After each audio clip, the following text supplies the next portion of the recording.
This morning, I woke up to 6 unread voicemails. The contents are rather disturbing, and so here they are, transcribed. The notes in brackets and outside quotations are my own. The rest is the voice of a tired old man that speaks in extended sentences and hints of a local Jersey accent. He has quite the story to tell. The first voicemail. 2 a.m. A persistent beeping chirps in the background throughout the call. Hi, honey, it's me. I was hoping you'd answer the phone because I need to talk to you about stuff I need for the room. You're probably wondering who this is, since you don't recognize the number, but it's me. I'm at the hospital. If you get the message, call me back, would you please? Love you. Bye. I need some wipes, some hand wipes, and some honey wipes. You probably know about the hand wipes since we're running low, but the honey wipes, the ones we opened when you were here, they're all dried up. Okay, I love you. If you don't get the message, I'll see you in a couple of hours. Bye. A recording plays for a local hospital that tells me exactly where the man is located.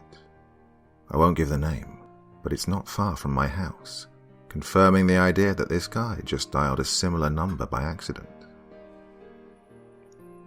The second voicemail. 2:30 a.m. Hi, me again, Grandpa.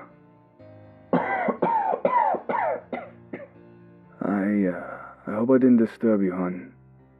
I know it's late and your mom doesn't like me calling this late, but it's a bit lonely here, and I thought you wouldn't mind. I love you so much. This is Grandpa, by the way. I called again because I wanted to remind you to bring my sweater. It's a bit cold here. The red one you got me. I know we don't celebrate, but everyone is dressed up, so I think it would be nice to fit in. I hope you can find it. At this point, the pauses are so consistent that I wonder whether the man is stopping to gather his thoughts or observe something in the room with him. His next line confirms my suspicion as the latter. I have a roommate now, so he says. He's got one of those funny foreign names that are tough to pronounce. Plata, Pluto, something like that.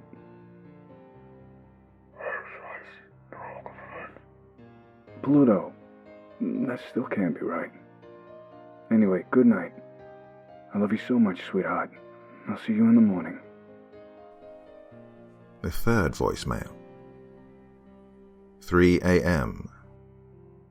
Grandpa again, honey. So cold here. I don't know why. I asked the young pretty nurse about the temperature, but she told me just to bundle up. She sounded so much like your grandmother when she said that. You know, before she passed. You never met Grandma. She would have loved you, sweetheart. You had so much in common. I think I'm gonna need more sweaters. I hope that doesn't burden you too much. I know that's what I am now. To your mom, at least. Just a burden. Sometimes I wish the good Lord would take me sooner. The machine begins to beep louder, for reasons I do not know. Okay, I love you. Bye. The fourth voicemail. 4 a.m. There's some folks in my room. If it's okay, I'd like just to keep you on the phone while they're here. There are some chattering noises in the background. I hear a female voice, a gruff male, and a squealing baby. Mallory? My parents are here. The man on the phone squawks something unintelligible to the voices. The gruff male voice in the background shouts back in return. My father was such a mean man. Death didn't do him any favors. His face is uglier than before. He says I have to go. Goodbye. The fifth voicemail. 4:45 a.m. They're gone now. Mallory, I don't know what is happening. I'm scared.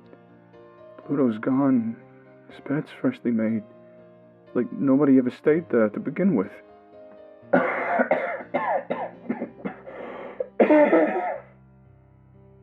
I keep seeing people in the hallways. A couple of them peeked into my room. This place looks busier than Grand Central Station, but it's in the middle of the night. And I recognize some of these people too. It's the funniest thing. God, Maul, I swear I saw your father. A raspy voice calls out in the background. I can't make out what they say. I've gotta go now. I love you. The sixth and final voicemail. I love you so much. I know I tell you every day, but you need to hear it every day. Because one day, we wouldn't have any more days left, you know? I worried about that day a lot. But I don't anymore. I love you. I love you, I love you, I love you. Tell your mom for me, will you? Only have time to call one person.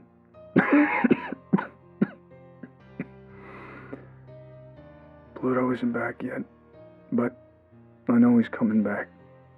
I can feel it. Hospitals, it's gotten a lot darker, and people stop passing in the hallways.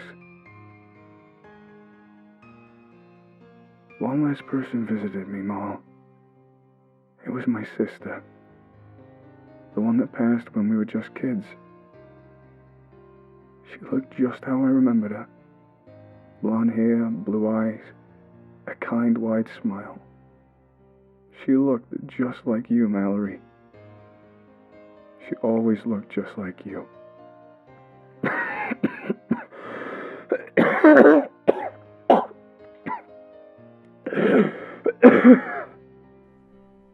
He coughs again. The sound is hollow and painful to hear. The spasm lasts an entire full minute before he gasps and chugs down a glass of water or juice, or whatever they give him there.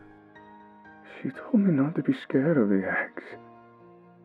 She told me it would be okay.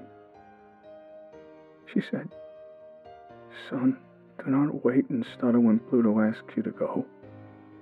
There is a time and a place in which every soul will know."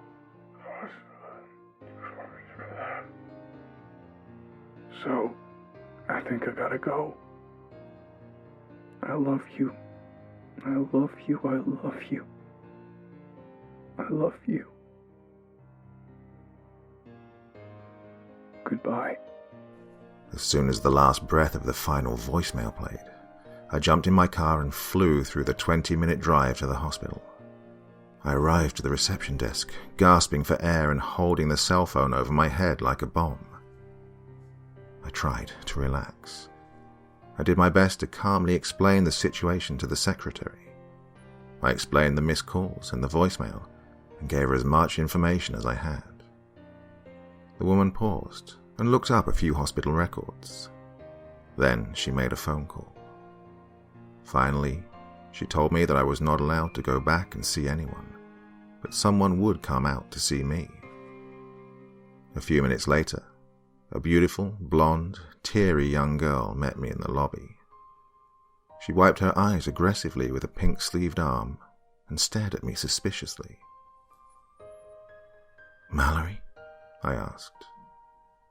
"Did your grandfather pass away last night?" She sniffled and nodded at me, obviously suspicious and a little concerned. "You need to listen to this."